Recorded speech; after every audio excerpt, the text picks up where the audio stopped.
All right, let's talk about AOC, Alexandria Ocasio-Cortez. I just complained last week about people talking about her too much, conservatives talking about her too much, and then here I am a few days later, like a hypocrite.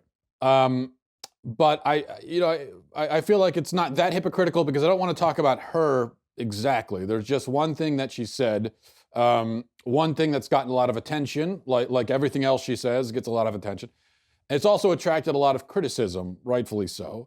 Um, but I think we're kind of missing an important point because there's something legitimately interesting and kind of instructive about what she said, but we're missing it. We're missing it. So this was on 60 Minutes, not long after she proposed that 70% tax, which would result in massive unemployment and destroy the economy. But she said something, on this during the interview. She said, I think that there's a lot of people more concerned about being precisely, factually, and semantically correct than about being morally right.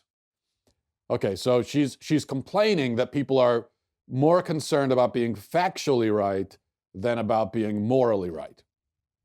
Obviously, as many people have pointed out, the number one problem here is that this is what we call a false dichotomy. It's a false choice. She's making us choose between two things when actually we can have them both. You can be factually correct and morally correct. Most of the time, the two things aren't even necessarily, they aren't necessarily related. So if I were to say that a triangle has three sides, I am factually correct. Am I morally correct? Well, it's a morally neutral thing to say. It's not. I don't think anyone would say that triangles are morally correct. They're just, that's what they are. It's a matter of fact. But whenever you do or say, so if you say something, if you make a point that is morally correct, then you are also going to be factually correct. So I can say that abortion is morally wrong because you're killing a human being, which is morally wrong. I am both morally correct and factually correct. It wouldn't be possible. Now, so it is possible for me to say things that are factually correct, like a triangle has three sides, and yet morally neutral. But it's not possible for me to say something that's factually correct and morally wrong. Because if it's factually correct, then it's true. And if it's true, then either it's just morally neutral, it just is, or it's morally right. So this isn't something we have to choose. So we have to decide when someone says something like this, if we wanted to be generous to them, if we wanted to find a way for it to make sense, right? Then maybe we would say, well, the point that she's trying to make is that people get too caught up on the semantics of things, and they're looking at the minutia and everything, when really let's look at the moral core of what we're talking about and not get hung up on all the little specifics and details. If we wanted to be generous to her, we would say that that's what she meant. But I don't know if there's any reason to be generous to her in this case, especially because based on other things she said and based on what the left says in general, the other way of interpreting it is that she's saying, well, sometimes morality can trump truth. Sometimes you do have to choose between between the truth, between what's factually correct and what's morally right. And in those cases, then you have to choose what's morally right. The problem, though, is that when she says morals, what she really means is feelings. So what she really means is sometimes you have to choose between what's actually true and what feels good or what feels right. And so that's what she means. And that's completely wrong. But that's not really the point, okay? That's not the point that I want to make here. The bigger point, I think, is that you have this, 29-year-old congresswoman, the big star of the Democrat Party, and she's on 60 Minutes, and what is she doing? Okay, how is she's trying to justify her various terrible positions and opinions, and how does she do it? She does it on moral grounds. She is making a moral argument. Now, it's a faulty moral argument. It's a ridiculous moral argument. And her idea of morality is completely wrong. As I said, when she says morally right, what she means is feels right, feels good. So it's morally right to tax rich people up to 70%. It's morally right in the fact that it makes people feel good. It's like it feels like they're too rich, so let's take their money. That's what she means by morals. But now that's the case, but the fact remains, she is still trying to make a moral argument. And this is a point that I've been making for years now. This is what the left does. The left makes moral arguments. Yes, they make them wrongly. They have the wrong idea about what morality is. They make the arguments dishonestly. Yes, that's all true. But they still latch on to that concept of morality, and that's how they package their arguments. Bernie Sanders did the same thing.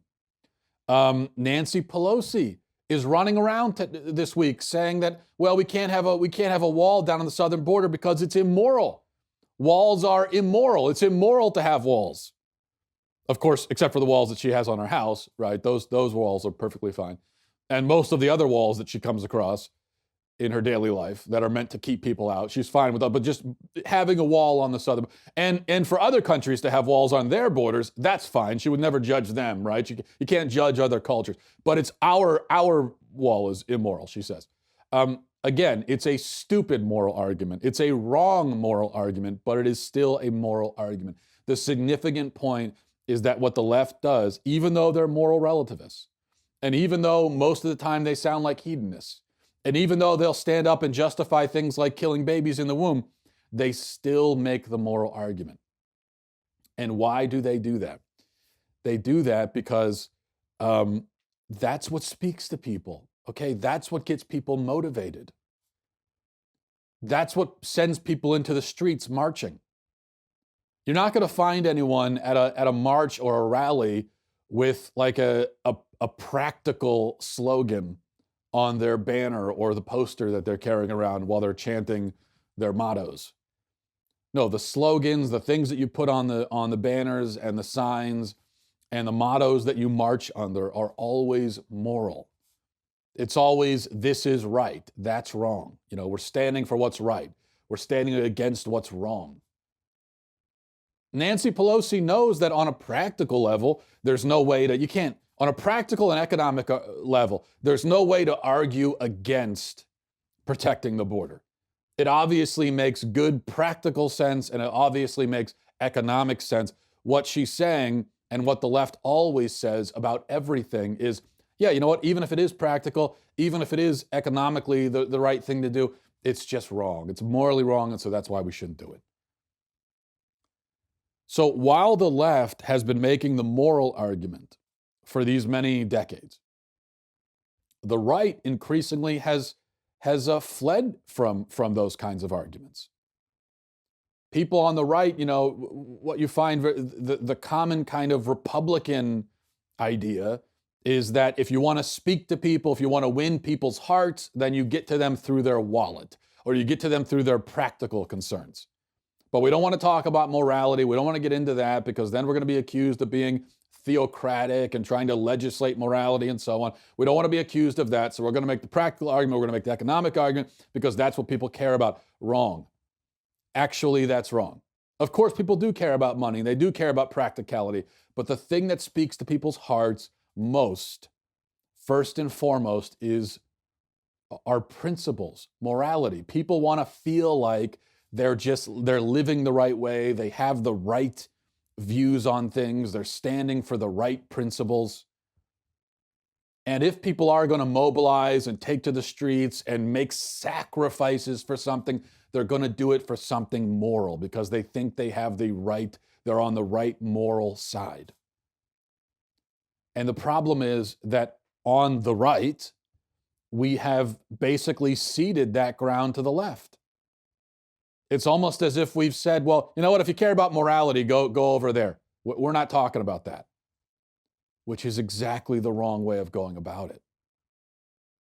What we need to be communicating, whether it's with the wall or with taxes or gun rights or any of the so-called social issues, abortion, whatever, on any of these issues, I think the first thing we need to be pointing out is that this is morally right. This is the right moral thing to do. To protect the border is the right moral thing. It's morally right. To give people economic freedom, it's more, yes, it also is going to lead to job growth and all of that great stuff. More money in your pocket, more money in your wallet.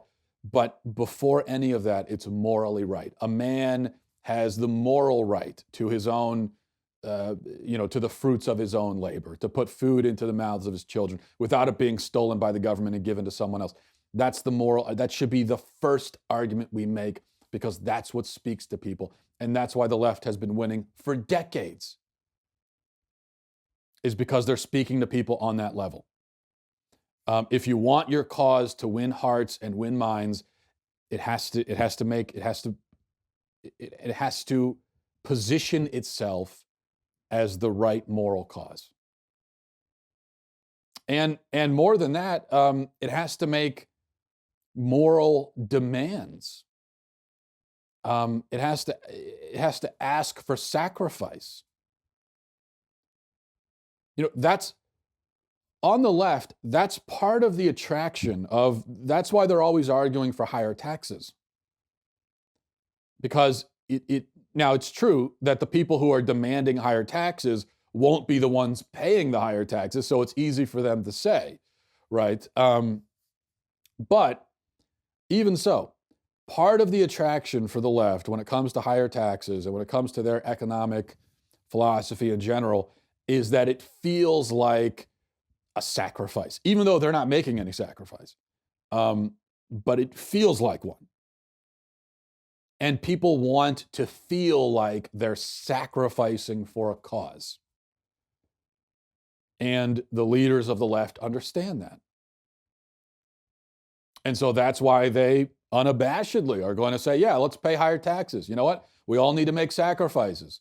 Again, yes, when they say we, they don't really mean we, they mean they. But they say we because that people want to feel like that.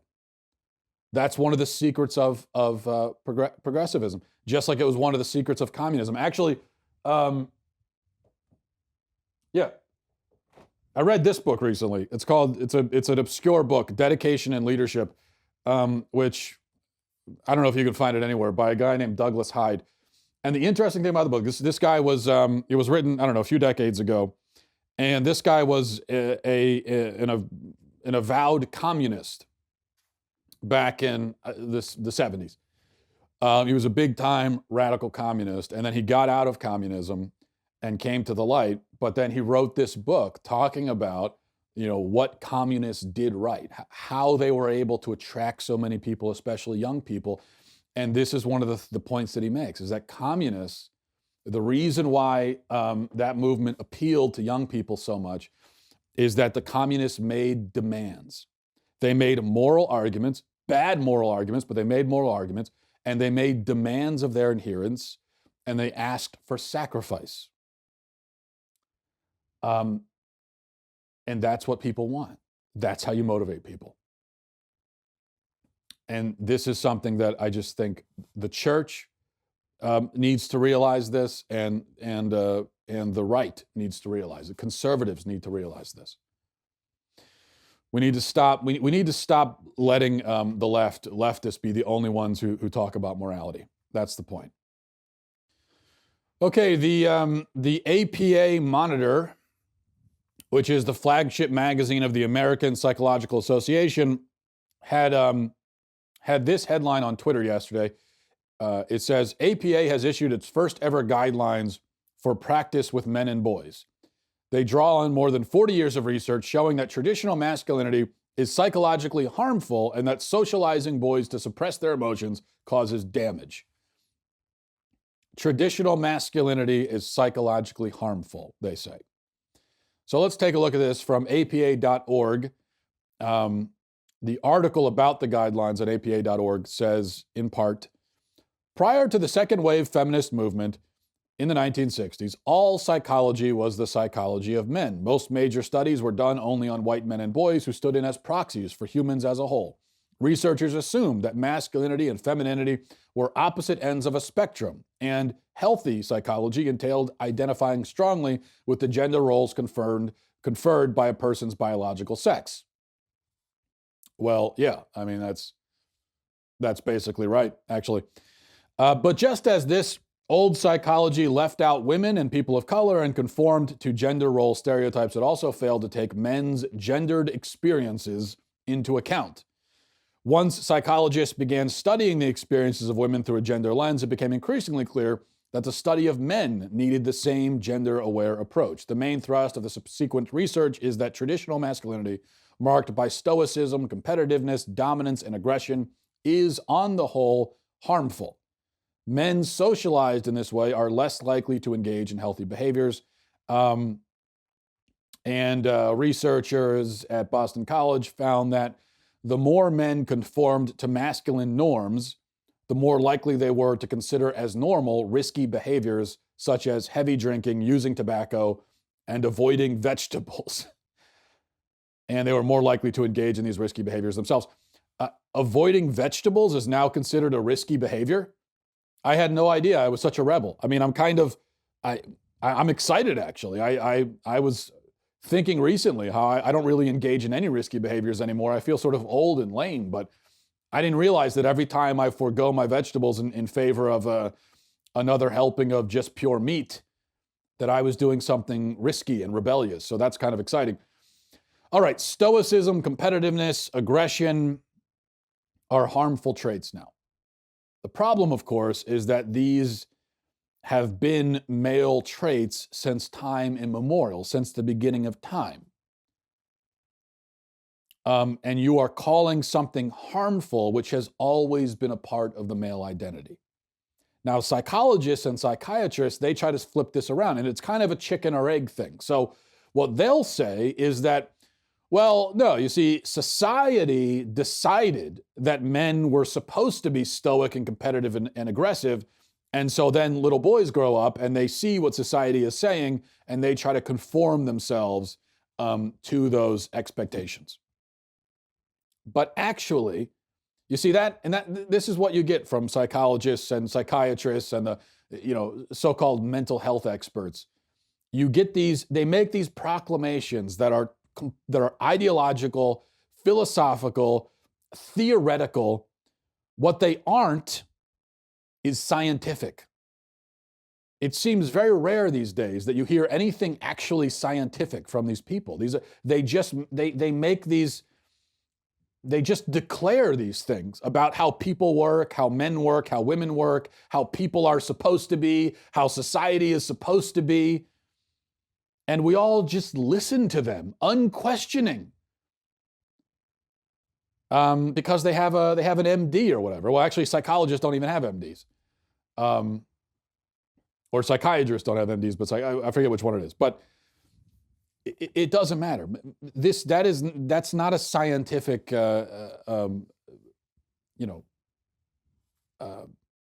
conclusion, because the fact is it goes the other way around. Men are just naturally more competitive, more aggressive, less emotional. That's how men have always been. It's biological, it's ingrained. And society noticed that about men. So it's not that society, as this kind of abstract entity hovering above us, decided that men are supposed to be that way. No, society, which is just, society are just a group of people. It's just the people, we all live together in a civilization. We're a society. And so we have noticed this about men and about ourselves. And so that's where these gender norms came from. They're not arbitrary, is the point. This is just how men are. So when you say that it's harmful, what you're saying is that the male identity itself is harmful. And then you wonder why they complain in this article about how men are less likely to go and seek help from mental health experts. Well, do you think maybe this is why? Because you're sitting there saying that there's something wrong with all men, that there's something diseased and disordered about manhood. And then you expect men to go to you and listen to you as you try to turn them into women? Now, I'm not saying that all psychologists and all psychiatrists do that. That's not my point.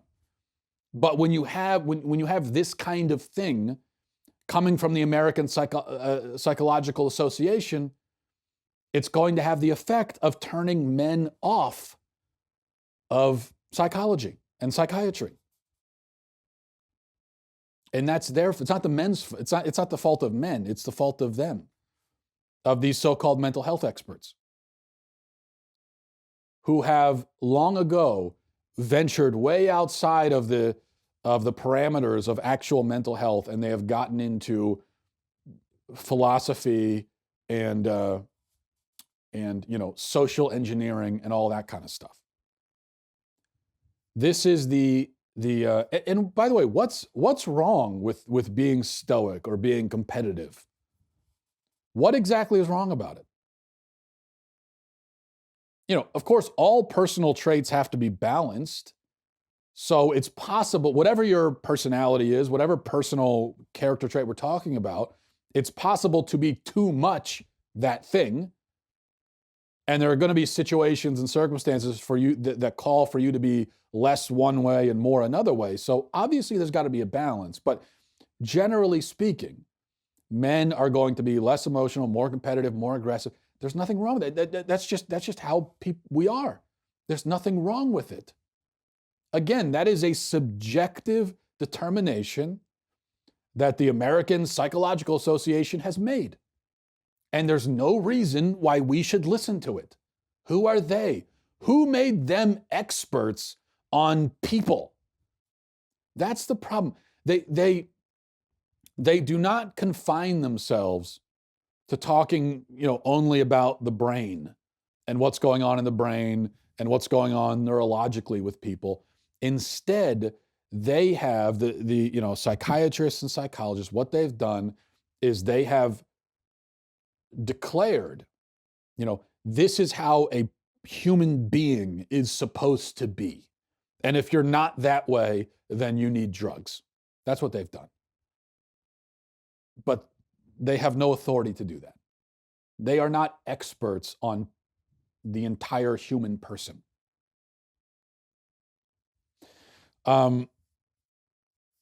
This is the diseasifying of masculinity, and it continues unabated. It starts at a very young age with boys in school. I've talked about this many times. There's a reason why ADHD seems to mysteriously affect boys much more often than it affects girls. And nobody ever asked that question. Again, so many people, they just go along with it because they're told. They've got psychologists going around saying, well, the ADHD. And so everybody just listens and says, okay, well, they said it, so it must be true. Nobody ever stops and thinks, now, hold on a second, why is it that if this is some neurological condition, why is it so much more common in boys? And why does it seem to only really be a problem in the public school setting? Why do we have so much ADHD coming out of the public schools and not very much of it coming out of homeschooling? Why is that? Nobody ever stops and asks these questions. It's because we have taken boyhood and we have diseasified it and medicalized it, and we have slapped this medical label on it and called it ADHD. So it starts at a young age, and then it goes all the way into manhood and adulthood, and it just never ends. And we are destroying entire generations of men by telling them that there's something wrong with the fact that they are men and that they should be fundamentally different from how they naturally are. And that it ruins people. It destroys people. All right, I want to make brief mention of this. The BBC 3 actually tweeted an article a few days ago with an interesting title. The title was, "We Need to Talk About Thin Privilege." The article apparently is from a few months ago, but it's making the rounds now for whatever reason. Let me see if I can find the article. The title of the article is, "What is thin privilege and who has it?" Well, I'm guessing thin people have it. My guess is thin people have it, but Well, we'll find out. It says buying clothes in high street shops and sitting comfortably in train and plane seats are things some people take for granted, but not for much longer. As lingerie blogger Cora Harrington says, these things mean you probably benefit from thin privilege. Lingerie blogger. What does that mean? That you're blogging in your lingerie, or what is, I don't know what that means. Or you blog about lingerie every day? How much is there to say about lingerie that could actually be your job? But we'll put that to the side. In a detailed Twitter thread, Cora says, you don't have to feel thin to have thin privilege. It just means you're not on the receiving end of other people's fat phobia. Yeah, fat phobia is a thing now. And you don't find it difficult to do everyday things because of your size. And then she goes on, and they're quoting from her tweet thread, explaining what thin privilege is. She says, my job involves looking at photos of models who are much thinner than me, so I rarely feel thin, but I can also walk into almost any clothing store and expect, without even thinking about it, to buy something in my size. That is thin privilege. And then she goes on to explain and describe other examples of thin privilege. Just one point. I'm not going to spend a lot of time on this, but it's just, first of all, this idea of privilege has been just stretched into oblivion. I mean, 20 years ago, if you said, oh, that person over there is privileged, everybody would know what you're talking about. They would get a general idea. They would think of like a rich guy on a yacht, or they would think of a rich kid at a fancy private school. Okay, that's privilege. Someone has a lot of money, hasn't faced a lot of challenges in life, silver spoon, all that. That's a privileged person. And so so that's what it meant.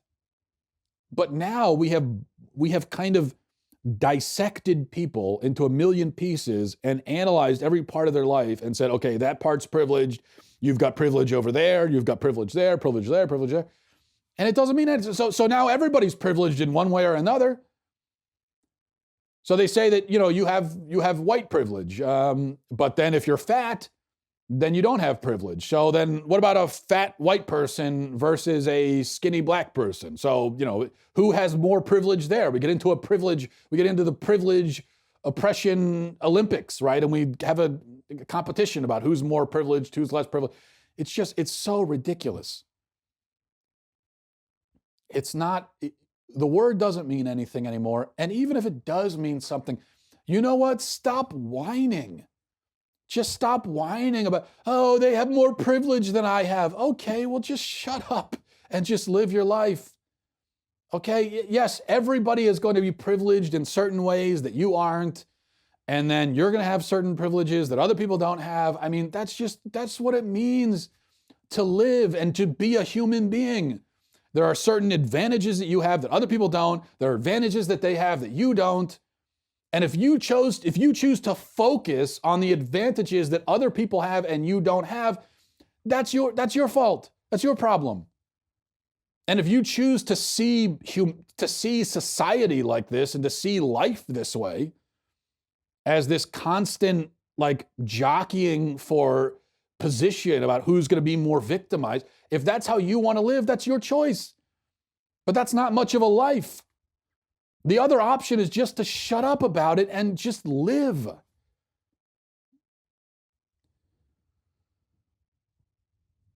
It's and also obesity is not it's not an identity. It's not a community.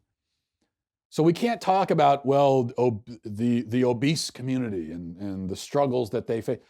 Yes, people that are overweight, they do face certain struggles. I'm not downplaying that. But that's not a category of person. If you're obese, it just means you have a little bit extra weight on you. And probably if you go on a diet and you get some exercise, you'll get rid of some of that weight. So that doesn't make you, I might as well talk about I'm 6'1". I might as well talk about the 6'1" community. And here are the struggles and challenges that we face. That's just how tall I am. And that actually I can't do anything about. But if you've got extra weight on you, you certainly can do something about it. Now it may be true that you're never going to be rail thin, but that's fine. But everybody in the world, if you whatever your weight is now, you can change it at least to some degree just by changing your lifestyle and your diet and everything else. Let's just stop focusing. That's my proposal, okay, for everybody. I mean, whatever you are, fat, skinny, whatever race, whatever culture, however much money you have, stop focusing on privilege and what other people have and you don't have. Stop whining about it and just go and live. Okay, that's my pep talk for the day. All right. Finally, two other things. Two little pieces of video I want to show you here. We go first to an incident at the Fort Lauderdale airport. A woman was apparently denied entry onto a flight because she was intoxicated. And then, well, here she is interacting, shall we say, with the gate agent.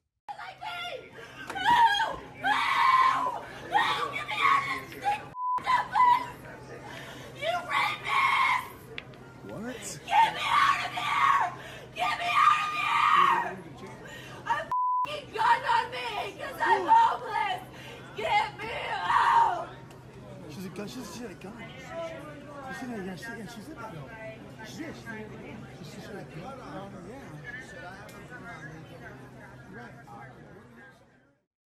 Okay.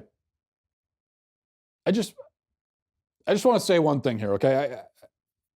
I'm not going to criticize this woman, actually. I totally understand where she's coming from. I mean, I feel exactly the same way every time I'm in an airport. I have exactly the same feeling. Who among us has not been sitting at the gate screaming silently to yourself, get me out of here. No, I don't want to do this. I think that every single time I'm in an airport. In fact, I scream in agony to myself at airports, at the DMV, the grocery store, the mall.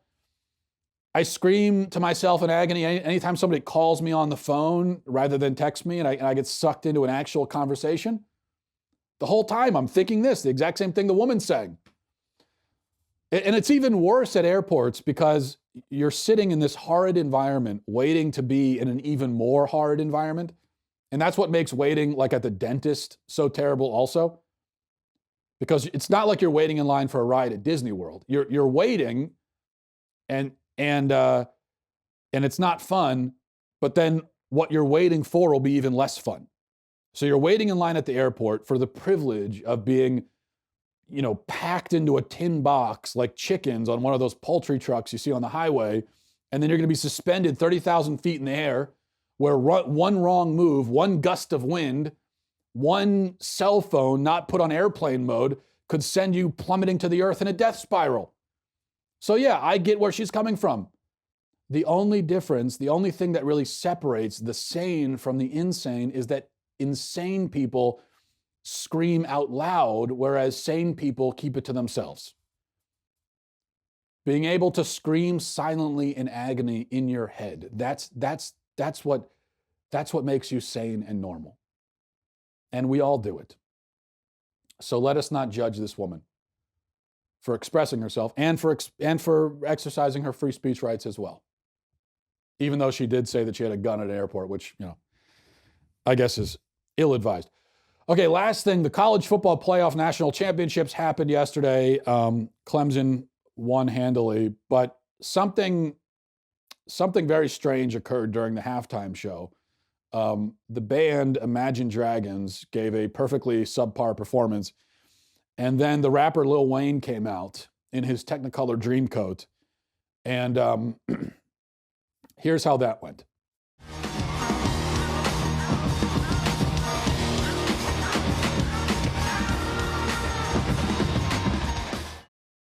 So it appears that Lil Wayne's stylist is from Middle Earth or something.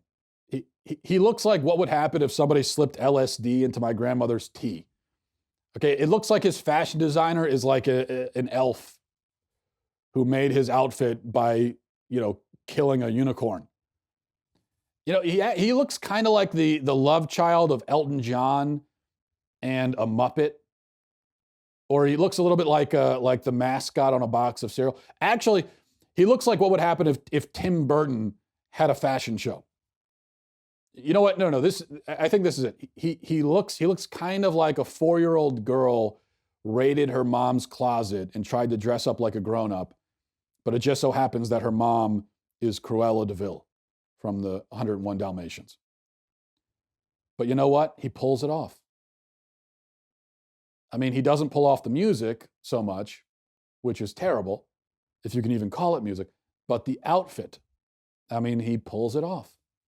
We got to give him credit. So I get it. I get what he was doing with the whole ensemble, and I kind of like it. All right. We'll leave it there. Thanks for watching, everybody. Thanks for listening. Godspeed.